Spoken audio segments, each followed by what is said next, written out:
बिस्मिल्लाहिर्रहमानिर्रहीम। अस्सलाम वालेकुम। मैं हूं बिलाल अहमद। उम्मीद है आप सब खैरियत से होंगे। आखिर वो कौन सी वजह है कि MQM पाकिस्तान और पाकिस्तान तहरीक इंसाफ जो कि बल्दियाती इंतखाबात को मौखर कराने के मामले पर एक पेज पे थे, उनको नाकामी का सामना करना पड़ा और सिंध हाई कोर्ट ने उनकी दरखास्तों को मुस्तरद कर दिया। हालांकि एक तवील अरसे के बाद MQM के रहनुमा barrister Farogh Naseem Sindh high court में दिखाई दिए और वो पहला केस था तवील अरसे के बाद जो उन्होंने MQM का ही लड़ा।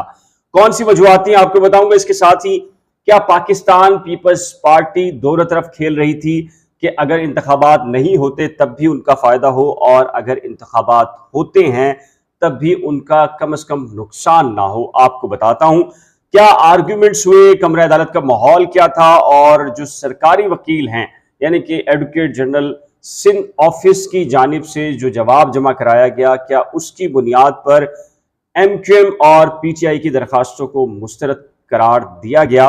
आपको बताता हूं जी, ये दो तवील हेयरिंग्स हुई हैं। जस्टिस मोहम्मद जुनैद गफ्फार और जस्टिस अमजद अली सहतो हैं जिनके रूबरू ये दोनों दरखास्तों की समातें थी। अच्छा, इसमें जमात इस्लामी और जो PSP का मौक़िफ़ है वो दीगर दरखास्तें हैं, उनमें क्या फैसला हो सकता है, डेफिनेटली कोर्ट ने फैसला करना है, लेकिन ये जो फैसला आया है इसके असरात उन दरखास्तों पर क्या पड़ेंगे आपको बता देता हूं। दो तवील समातें हुई, एक जुमेरात को और एक जुम्मे को, और बैरिस्टर फरोग नसीम ने तवील दलाइल दिए। इसके साथ ही चौधरी आसिफ थे जो कि पाकिस्तान तहरीक इंसाफ की जानिब से थे। बुनियादी तौर पर दोनों की जानिब से एक ही नौयत के दलाइल थे, मुख्तलिफ बस थोड़ा सा फ़र्क था। और उनमें ये कहा गया था कि सुप्रीम कोर्ट के साबिक चीफ जस्टिस गुलजार अहमद ने ये डायरेक्शन दी थी कि बल्दियाती इंतखाबात करवाए जाएं और मकामी हुकूमतों को बाअख्तियार बनाया जाना इंतहाई ज़रूरी है, और अगर ये अख्तियारात नहीं दिए जाते तो यकीनी तौर पर जो मकामी हुकूमतें होंगी, इलेक्शन होंगे तो वो बेबस हो जाएंगी और ऐसे बल्दियाती निज़ाम का कोई फ़ायदा नहीं होगा।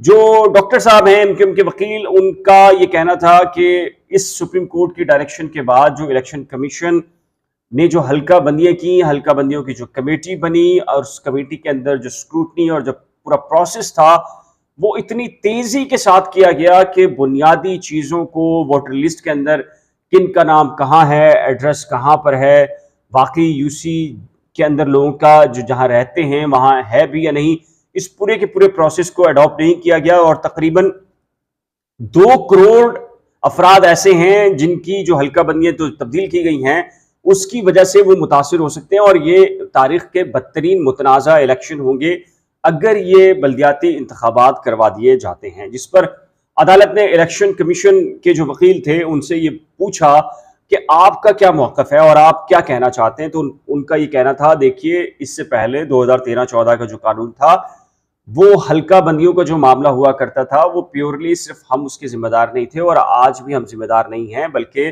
डीलिमिटेशन यानी कि हल्का बंदियों की जो कमेटी है वो सिंध हुकूमत बनाती है और हमारा एक फर्द बतौर मेंबर उस कमेटी का हिस्सा होता है। और ये तमाम तर जो प्रोसीजर को अडॉप्ट किया गया, उसके नोटिफिकेशंस हैं, इस सब के अंदर सिंध हुकूमत बुनियादी तौर पर एक अहम फरीक थी और वो तमाम तर मुशावरत का हिस्सा थी, जिसकी वजह से इलेक्शन कमीशन का सारे के सारा जो प्रोसेस हुआ है और उनका कोई कसूर नहीं है, उनकी कोई गलती नहीं है। जिम्मेदार अगर कोई है तो डेफिनेटली इलेक्शन कराने का, इनेकाद का मामला इलेक्शन कमीशन का है, लेकिन जितना भी प्रोसेस है उसके अंदर सिंध हुकूमत का कलीदी किरदार है।